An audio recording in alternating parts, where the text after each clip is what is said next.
The last couple of days, we've talked about 3 types, or you could say 4 types, depending on how you classify them, of ionizing radiation that's produced as a result of radioactive decay. The first type was alpha particles, alpha decay or alpha particles. An alpha particle has how many protons? 2 protons, and how many neutrons? 2, right? What's the other symbol for an alpha particle that we sometimes use? Yeah, 4,2He, because it's exactly the same thing as helium, right? The second one was beta decay, beta negative decay. How many protons in beta negative particle? 0 neutrons. 0 electrons. Yeah, this is an electron, and that's why we sometimes write it as 0 minus 1e. Beta positive, almost the same. How many protons? No. 0. How many neutrons? 0. How many electrons? 0. How many? Yeah, it's a positron. 0 plus 1. E is the other symbol for that. The final one is gamma decay. That results in no protons, no neutrons, no electrons, no positrons, no nothing. This is going to be matter because it contains protons and neutrons. This is matter because it contains electrons, right? Which contains mass. This is antimatter, right? This is antimatter. And this last one here, gamma rays this is energy, or you could say that it's EMR, however you want to phrase that. Energy, EMR. Now, how are each of these produced? Well, real quickly, okay, to summarize what we said yesterday, how each of them are produced, we would say gamma rays are produced by big nuclei. The reason it would be big nuclei is because in alpha decay, it occurs because you have too many protons.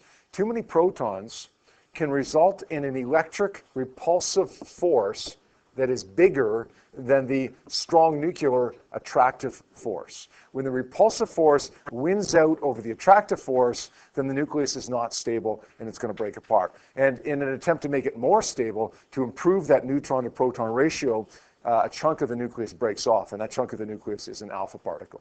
Now, beta negative decay occurs not because of a force problem, not because one force is too big compared to the other force or whatever, but rather this one occurs because of an energy issue.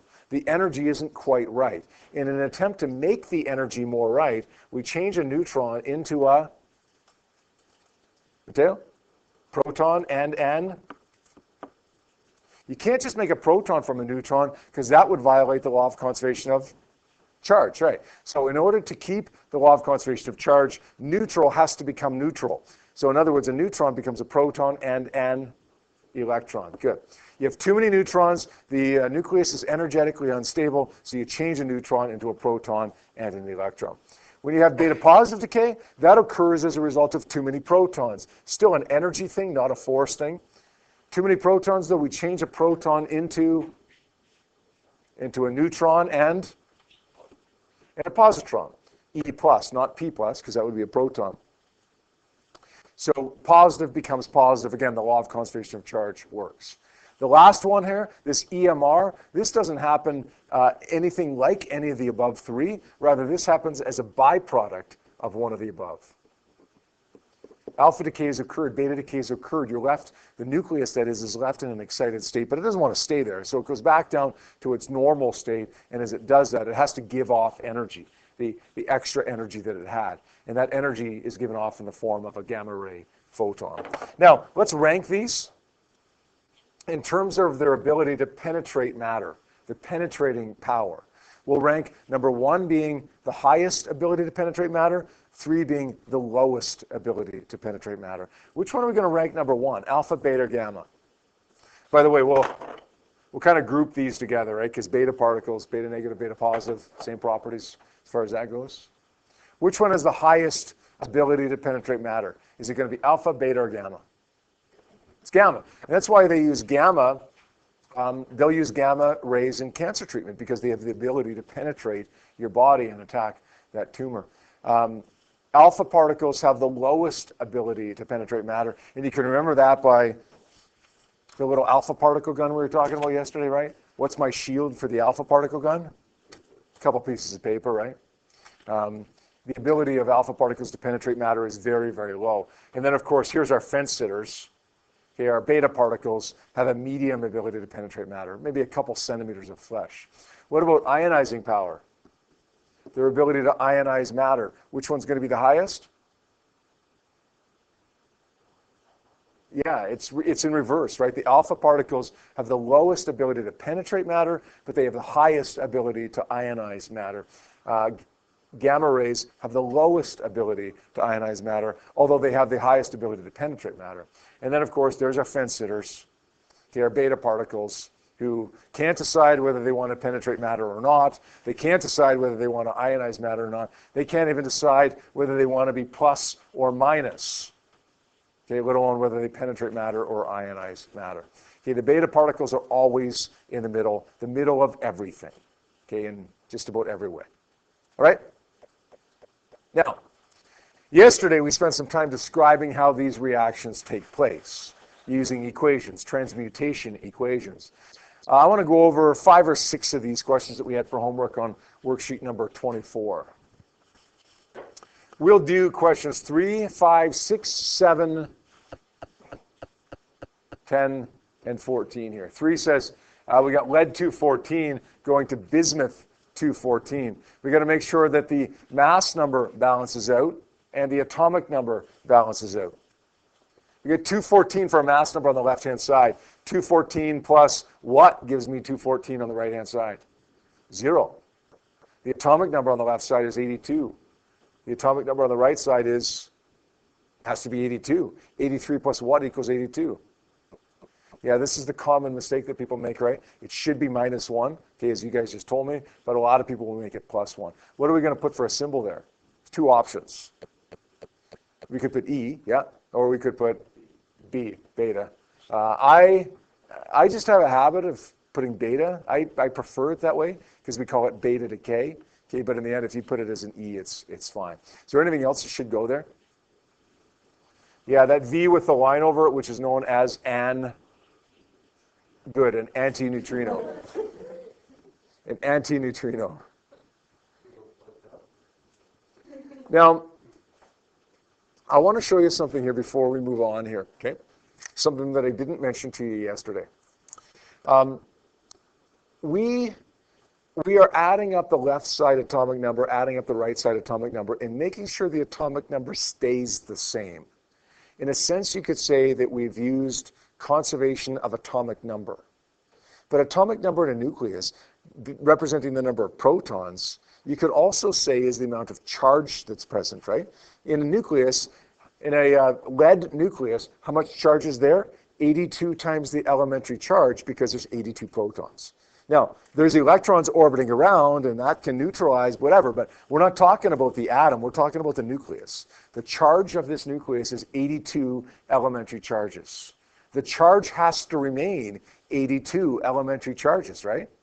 So if you were asked to describe which physics principle you used to balance out the atomic number, which physics principle do you think it would be? Take a look at the back wall or take a look at your data sheet. It's printed on both of them.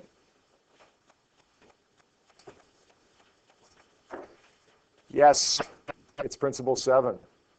82 elementary charges becomes 82 elementary charges.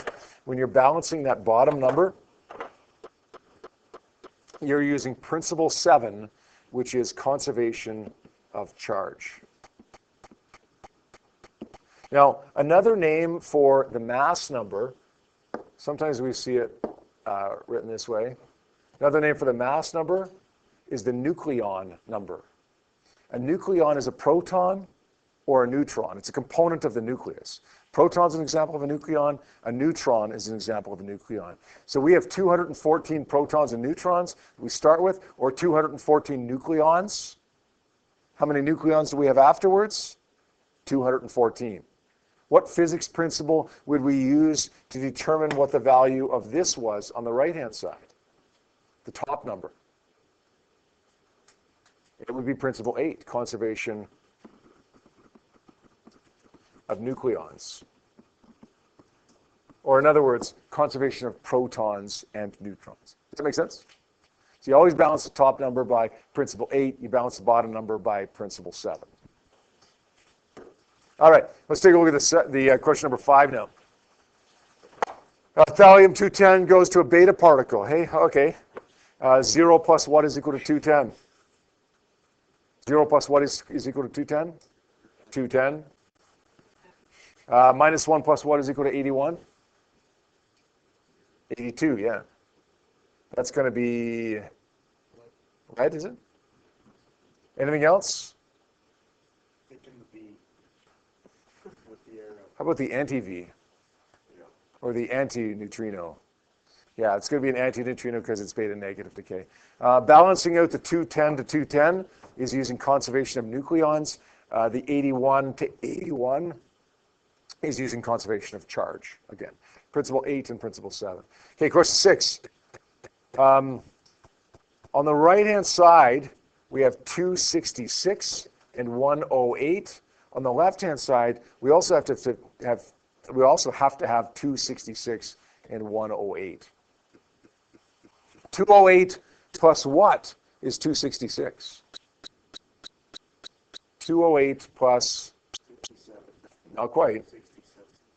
You were closer before. 58. We don't want it to add up to give me 265. Jacob, we want it to add up to give me 266, the total of the nucleon or mass number on the right-hand side. 82 plus what is equal to 108? That would be a 26. And I believe that's iron, isn't it? Fe, iron. Balance the top number using principle 8, bottom number using principle 7. Okay, question 7. 234 goes to 234, all right? 0. 234 plus 0 is equal to 234. 92 plus negative 1 gives me 91. That would be a beta negative particle. Anything else there? It would be an anti-neutrino again, the little V with a line over top of it. Principle 7 on the top. Sorry, principle 8 on the top. Principle 7 on the bottom. 10. Beryllium plus hydrogen. That gives me 10 on the left-hand side, 5 on the left-hand side. 6 plus 4 is 10. 3 plus 2 is 5. What's this going to be? You call it HE, call it an alpha particle, whatever you want. Understand that this is not alpha decay. It's not alpha decay because it's not beryllium spontaneously decaying into an alpha particle.